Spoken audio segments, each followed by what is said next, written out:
ఆలయానికి ఒక్కో ప్రత్యేకత ఉంటుంది.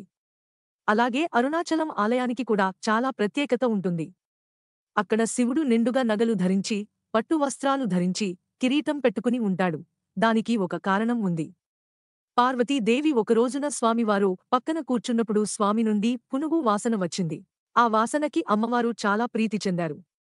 అప్పుడు అమ్మవారు అడిగారు, మీ నుండి ఇంత సువాసన వస్తుంది, మీకు పునుగు ఎక్కడ నుండి వచ్చింది అని.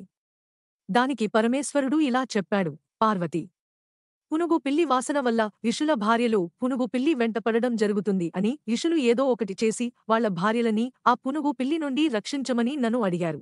నేను సరే అన్నాను.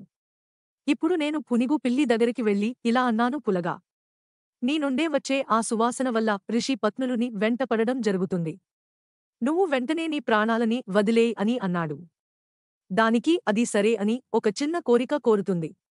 నా నుండి మరియు నా వంశం నుండి వచ్చేవి అన్నీ పునుగు పిల్లిలే. వాటి నుండి వచ్చే సువాసనను నువ్వు స్వీకరించాలి అని అడుగుతుంది. అందుకు ఆయన అంగీకరిస్తాడు. అప్పటినుండి ఆయన తన వంటికి పులుగు అడ్డుకోవడంతో ఆ సువాసనకి అమ్మవారు పరవశించి ఉండేది. అప్పుడు అమ్మవారు ఇలా అన్నారు, నువ్వు ప్రతి చోట ఉన్నట్లు ఇక్కడ ఈ అరుణాచలంలో ఉండకూడదు. ఒంటి నిండా నగలు వేసుకోవాలి. పాములు ఏమీ ఉండకూడదు. నెత్తిన కిరీటం పెట్టుకోవాలని చెప్పడంతో శివుడు ఇలా దర్శనమిస్తాడు.